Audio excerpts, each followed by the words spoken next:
Welcome to Conscious Parenting, the art of raising emotionally resilient children. I am Kamala Bharadwaj, chairperson of Satya Foundation, and I am so happy that you're joining me today. Before we begin, I want you to pause for just a moment, take a deep breath, and think about your child. Don't think about their marks, don't think about their school, don't think about whether they completed their homework, don't think about whether they listened to you in this morning. Just picture your child, their face, their smile, the little things they do that make you laugh, the way they call you, the questions they ask, the way they come running to you when they are frightened. Now, I want you to ask one simple question. What do you want the most for your child? Take a moment. Perhaps your answer is I want my child to be successful. I want my child to be independent. I want my child to get into a good college. I want my child to have a wonderful career. I want my child to be financially secure. All of these are perfectly natural wishes. But underneath all of them, there's usually something much deeper. We want our children to be happy. And that brings us to today's question. Are we actually raising happy children? Or are we so busy preparing our children for success that somewhere along the way we've forgotten to prepare them for happiness? That's what we're going to talk about today. And I promise you, this is not about blaming parents because parenting is hard. And no matter how hard you try, there's still a lacuna. So we're not aiming perfection here. We are all learning. Let's get on to the process. Most of us are parenting while simultaneously working, managing homes, dealing with responsibilities, worrying about finances, navigating technology, managing school expectations, and trying to keep our own emotions under control. So, this is not a conversation about perfect parenting. There is no such a thing, first of all. This is a conversation about conscious parenting. It's about pausing, looking, listening, and asking ourselves, what does my child actually need from me? Here we get on to the part one, the race we never meant to enter. Let me begin with a little story. Imagine a mother sitting at the dining table. Her 8-year-old has just come home from school. The child puts the bag down. The mother asks, how was the school? Fine. Did you get your math paper? Yes. How much did you get? 92. Mother smiles. 92. Very good. How much did your friend get? The child hesitates. Arjun got 98. The mother's expression changes slightly. You could have got 98 too. And just like that, 92 becomes a disappointment. The child has not failed. The child has not performed badly. But the child has learned something here. My achievement is valuable only when it is better than somebody else's. And this is where the comparison trap begins. And often it doesn't begin with, or it doesn't begin because parents don't love their children. It begins precisely because they love them. We want the best for them. We want to push them. We want to reach their potential. But sometimes, without realizing it, encouragement slowly becomes pressure. Study harder, do better. Why did you lose 2 marks? Look at your cousin. Your friend is already doing this. Your brother can do it. You have so much potential. And eventually, the child begins to hear a message underneath all those words. Who am I? Who I am is not enough. I must achieve more to be worthy. And let me tell you, that is a very dangerous message. Because the child who grows up in believing that love is connected to achievement may become an adult who is constantly chasing the next and the next and the next achievement, which can be the next promotion, the next qualification, the next award, the next milestone. And yet, inside, they may still wonder, am I enough? Success is not the enemy. Now, let us make something very clear. Success is not bad. Academic achievement is not bad. Ambition is not bad. Discipline is not bad. Competition is not bad. Wanting your child to do well is still not bad.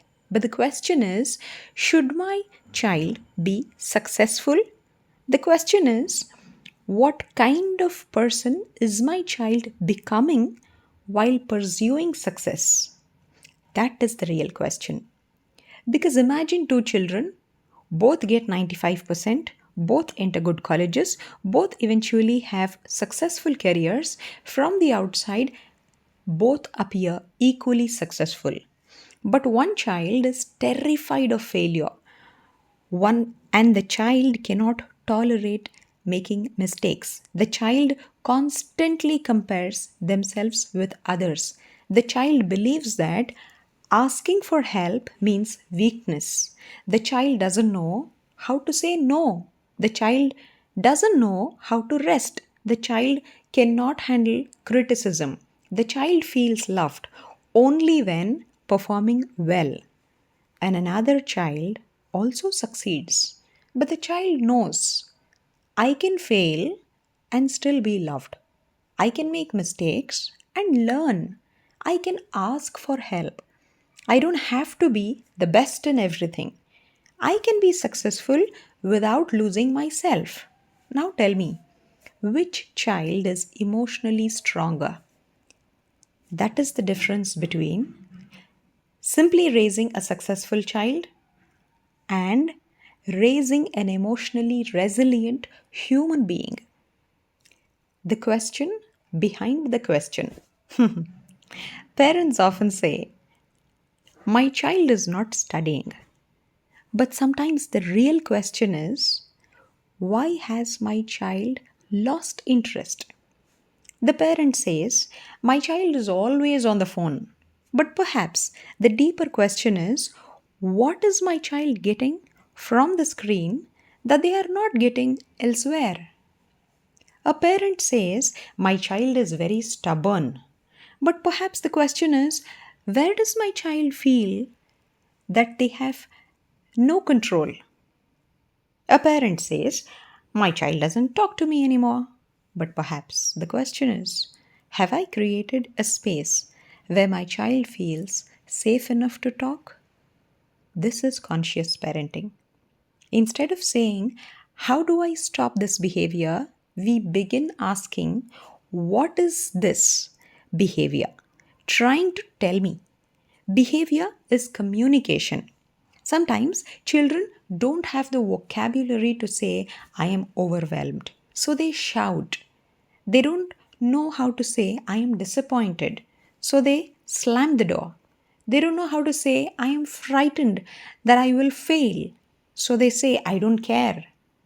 They don't know how to say, I need you. So they become clingy. When we understand the message behind the behavior, parenting changes. I just want my child to be happy. This is the standard dialogue. Let me ask you something. What does happiness mean to you? Is happiness getting everything you want, never being disappointed, never experiencing failure, always getting good marks, having expensive things, having many friends, being praised? No, that is not sustainable happiness. Real happiness is much deeper. My child is, or rather, a happy child is not a child who never cries. A happy child is not a child who never gets angry. A happy child is not a child who gets everything they ask for. A happy child is a child who knows whatever I feel, I can handle it. When I fall, I can get up. When I make a mistake, I can repair it.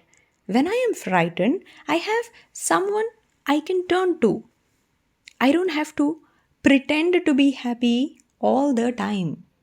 That is emotional security, and emotional security is one of the greatest gifts a parent can give. The power of I am here. Sometimes we think parenting requires grand gestures like a holiday, a birthday party, an expensive gift, a special outing, a fancy school. Of course, these things can be wonderful, but children remember something else. They remember presence. Ask yourself and think about your own childhood. Maybe you can relate to it then much better. Children, they remember the parent who sat beside them when they were sick. They remember the parent who listened to them and who listened to the same story 20 times. They remember the parent who said, "Tell me what happened." They remember the parent who didn't laugh when they were scared. They remember the parent who said, "You made a mistake, we will figure it out." They remember, "I am here." Those three words can become an emotional anchor for a child. I am here. Not, I will solve everything for you. Not, I will make sure nothing bad ever happens. But, whatever happens, you don't have to face it alone. I am there with you. And that builds resilience. So, the dangerous word, let's hop on to now. SHOULD. Should. One of the words parents use most frequently is should, which can be you should study, you should listen, you should behave, you should know better, you should be grateful, you should be confident, you should be more responsible. But children are not machines.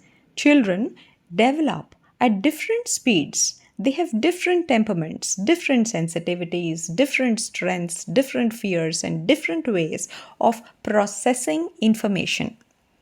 A child who is naturally cautious may need more time. A highly energetic child may need movement. A sensitive child may need more preparation before change. A child who struggles academically may have tremendous strengths elsewhere. Conscious parenting asks, who is my child? Not, who did I imagine my child would be? That distinction is enormous. Simply to see the child as they are and ask, who is my child? And know who is your child. So, stop asking only, what did you get? Here's a very simple experiment. For the next week, when your child comes home from school, don't immediately ask, what marks did you get?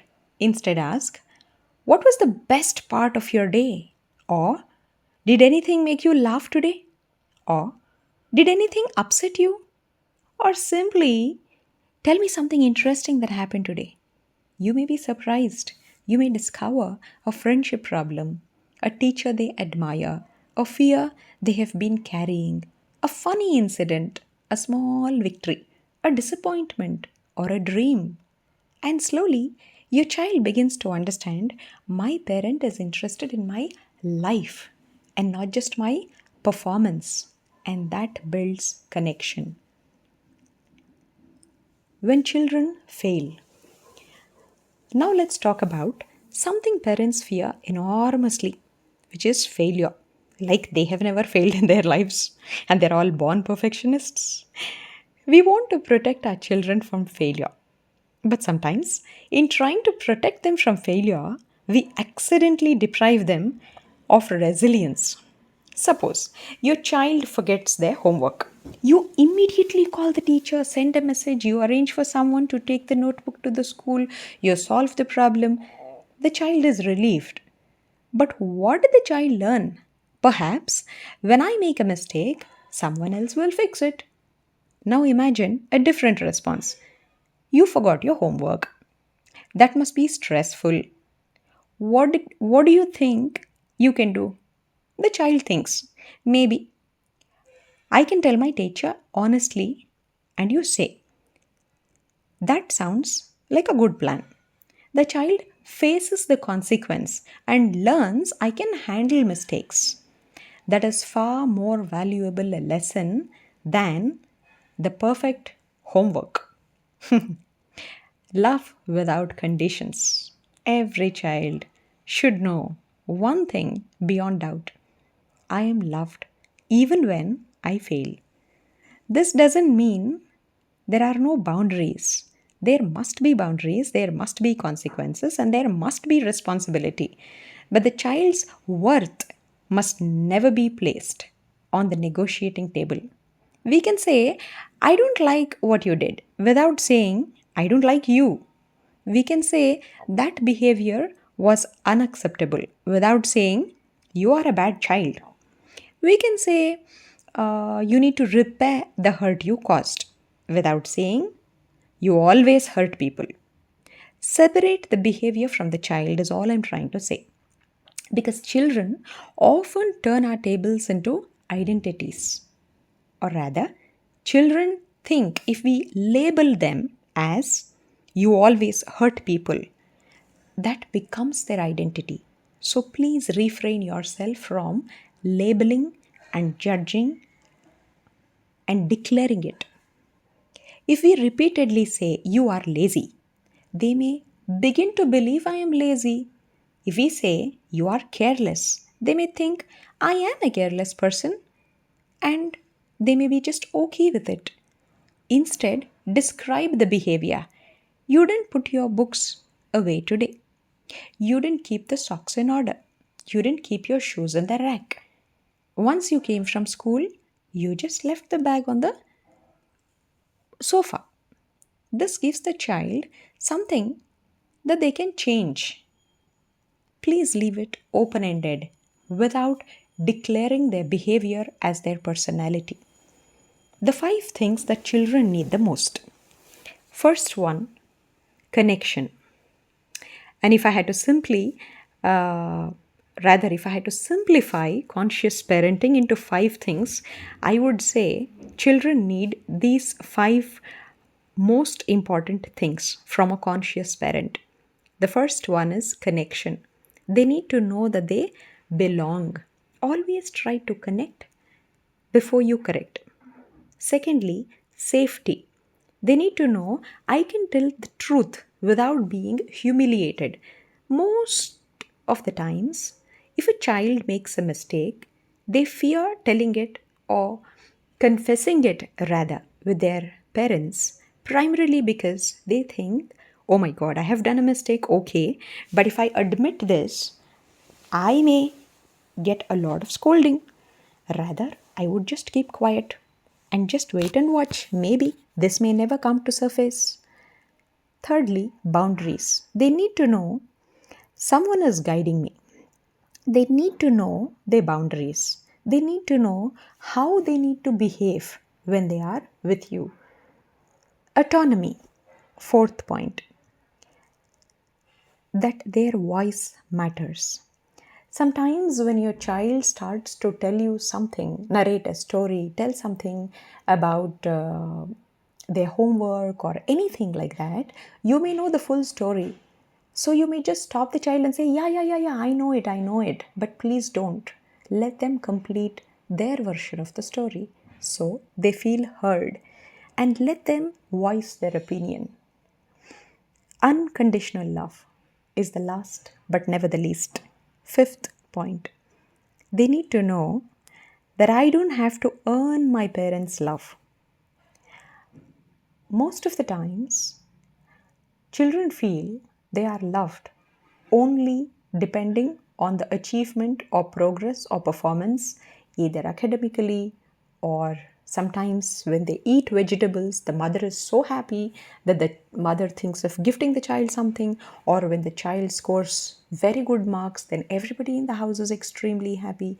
Yes, and then everybody calls the child, yes, you're a very good boy, good, very nice, congratulations. I mean, all I'm trying to say is do not associate the child good or bad depending on the academic performance. It's never related. So please don't relate. A small story for every parent. Let me share a beautiful little thought. Imagine that your child comes to you carrying a backpack. Inside the backpack are all the things they experience every day: homework, friendship problems, competition, fear, excitement, embarrassment, dreams, expectations, and sometimes the backpack becomes very heavy. What do we do as parents? We sometimes say, carry it properly, don't complain. Other children have heavier bags. Why can't you manage? But perhaps conscious parenting means occasionally saying, let me see what you're carrying. And maybe your child opens the backpack and we discover things we didn't know there were.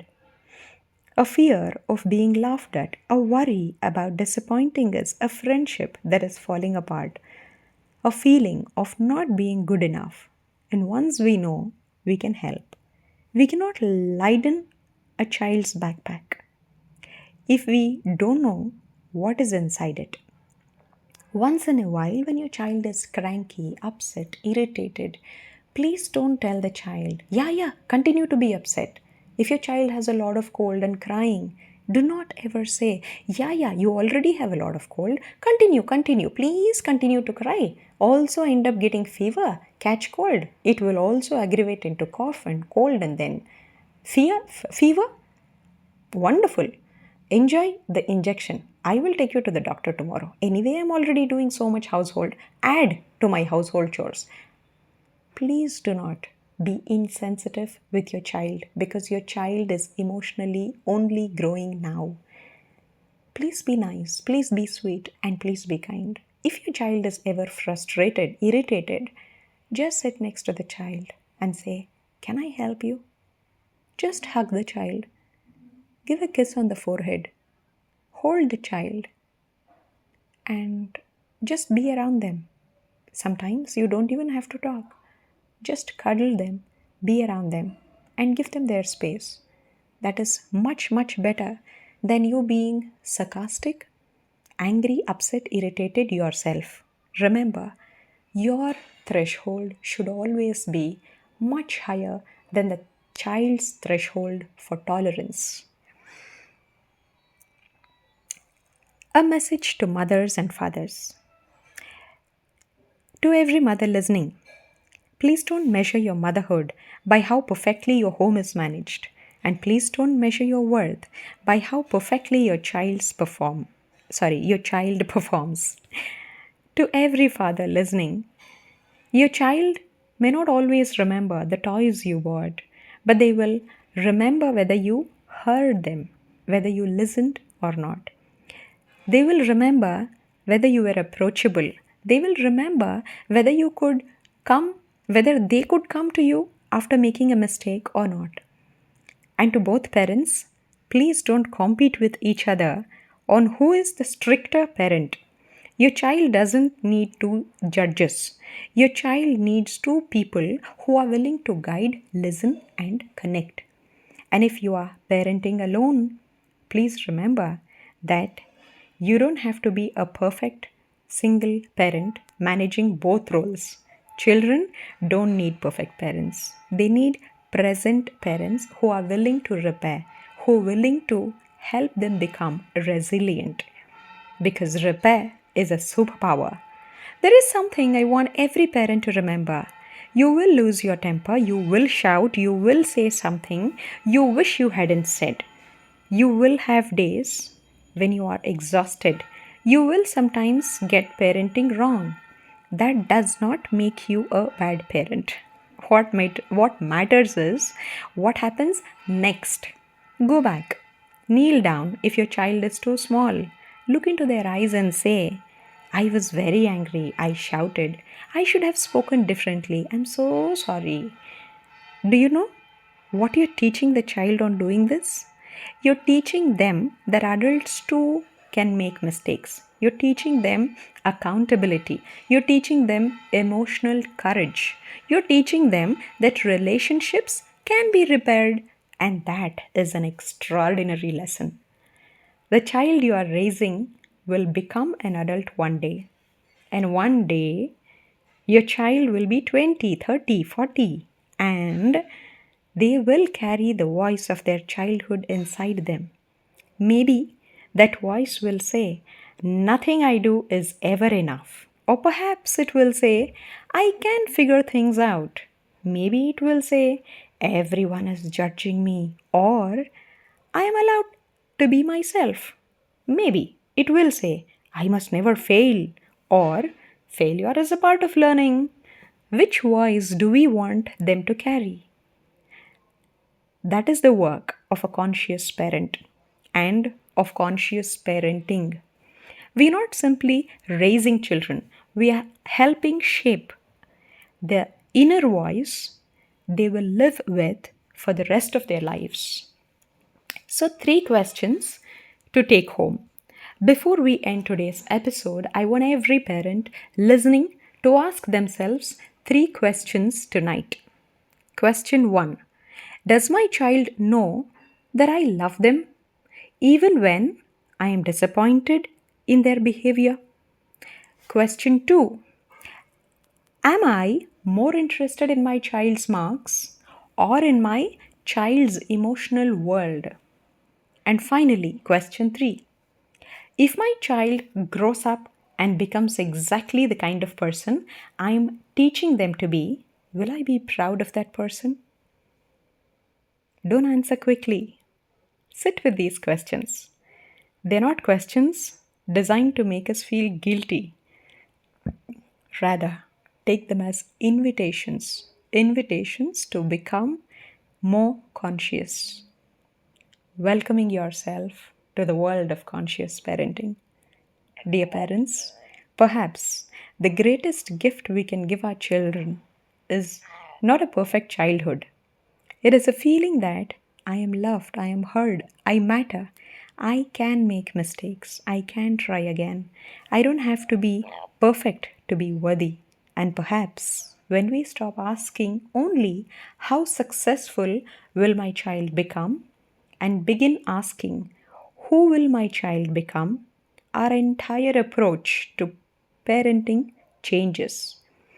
Because at the end of the day, the goal isn't simply to raise children who can compete with the world.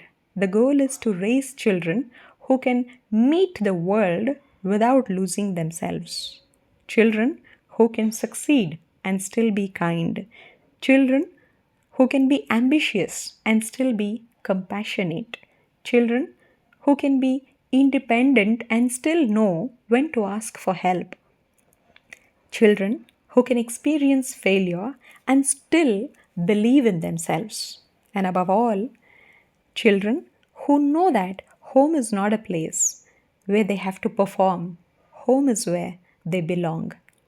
I am Kamala Bharadwaj, chairperson of Satya Foundation. Thank you for spending these precious minutes with me.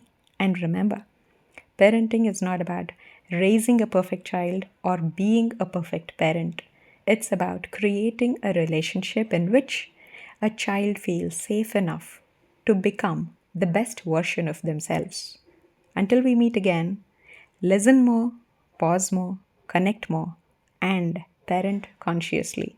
Thank you.